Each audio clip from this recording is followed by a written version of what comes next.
ఇక బీఆర్ఎస్ అధినేత కేసీఆర్ ఇవాల్టి రోడ్ షోపై మరింత సమాచారం మా ప్రతినిధి వంశీ లైవ్ లో అందిస్తారు. వంశీ చెప్పండి.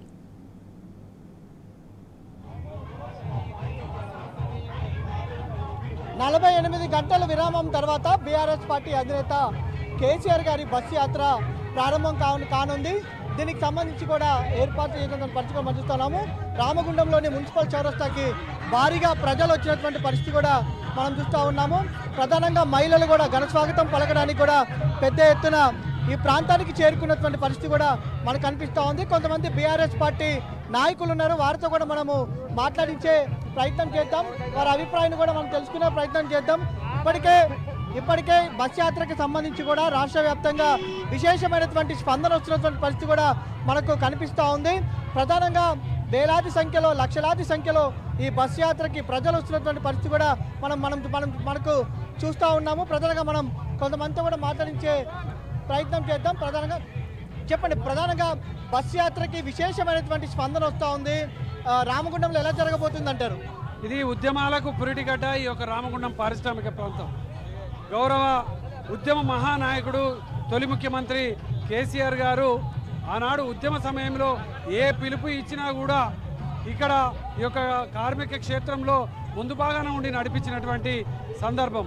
ఈరోజు పెద్దపల్లి పార్లమెంటుకు సంబంధించినటువంటి ఎన్నికల సందర్భంగా సార్ వస్తుంటే ఉద్యమ నాయకునికి ఘనమైనటువంటి స్వాగతం చెప్తాం. కేసీఆర్ గారు వెంటనే మేము ఉంటామని ఇలా తండోపదండాలుగా కదిలి వచ్చిన జనాలు ఇలా వీళ్ళందరూ కూడా స్వచ్ఛందంగా కేసీఆర్ గారికి అండగా బాసటగా ఉంటాం. ఈరోజు కాంగ్రెస్ పార్టీ ఇచ్చినటువంటి మోసపూరితమైనటువంటి హామీలను నెరవేర్చాలని మా ఉద్యమ నాయకుడు డిమాండ్ చేస్తున్నాడు. ఆ రోజు 10 ఏళ్ల పాలనలో రైతులకు రాజులను చేయడం కోసం గొప్పగా పరిపాలన చేసిండు. అన్ని సంక్షేమ పథకాలు ఈరోజు 2000 రూపాయలు ఇస్తున్న పెన్షన్ ఇప్పటి వరకు 4000 రూపాయలు ఇస్తున్న పెన్షన్ ఇప్పటి వరకు ఇవ్వడం లేదు. ఇంత దారుణమైనటువంటి మోసానికి ఒడిగట్టినటువంటి ఈ యొక్క కాంగ్రెస్ పార్టీ పాపం పండింది. రేపు పార్లమెంట్ ఎన్నికల్లో వాళ్ళకు బుద్ధి చెప్తామని ప్రజలందరూ కూడా కదిలేరు. సింగరేణి కాలరీస్కి సంబంధించి అనేక సంక్షేమ కార్యక్రమాలను బీఆర్ఎస్ పార్టీ అధినేత తీసుకున్నటువంటి పరిస్థితి మనం చూస్తూ ఉన్నాము. గతంలో ఇప్పుడు ఎలా ఉందంటారు పరిస్థితి? బ్రహ్మాండంగా సింగరేణి కార్మికులు కొంతమంది యూనియన్లు కొంతమంది నాయకులు ఇలా అసంతృప్తిగా ఉండవచ్చు, కానీ కార్మికులు కేసీఆర్ గారిని గుండె కద్దుకొని ఇలా గొప్పగా చూసుకుంటున్నటువంటి సందర్భం. ఇలా కేసీఆర్ గారి రాక కోసం కార్మిక క్షేత్రం అంతా కూడా కదిలింది. ఇది మొత్తం మీద భారీ ఎత్తున మాత్రం అటు రామగుండం సంబంధించి చూస్తే మాత్రం ఏదైతే పెద్దపల్లి పార్లమెంట్ ఎంపీ అభ్యర్థి కొప్పుల ఈశ్వర్కి మద్దతుగా ఈ బస్ యాత్రలు ఇక్కడ చేపడతా ఉన్నారు. ప్రధానంగా తెలంగాణ బలం ఏదైతే పార్లమెంట్లో వినిపించాలంటే తెలంగాణ గలం బలం కేవలం అది బీఆర్ఎస్ పార్టీతోనే సాధ్యమవుతుందని కూడా చెప్తా ఉన్నారు. ఒక్కసారి మనం విజువల్స్లో కూడా చూడొచ్చు. భారీ ఎత్తున ప్రజలు ఇటు రామగుండంలోని మున్సిపల్ చౌరస్తాకు చేరుకున్నటువంటి పరిస్థితి కూడా మనం చూస్తూ ఉన్నాము. మనం మరికొంతమందితో కూడా మాట్లాడించే ప్రయత్నం చేద్దాం. వారు ఎక్కడి నుంచి వచ్చారు చెప్పండి.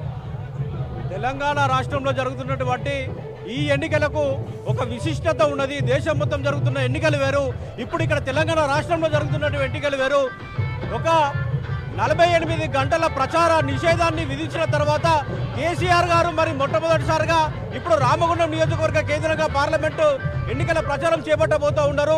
సింగరేణి సంస్థలో పనిచేసేటువంటి కార్మికులందరికీ కూడా తెలుసు, ఇక్కడ ఇద్దరు అభ్యర్థుల మధ్యలోనే పోటీ ఉండదు. ఒకటి కాంగ్రెస్, 2 బీఆర్ఎస్ పార్టీ మధ్యలో.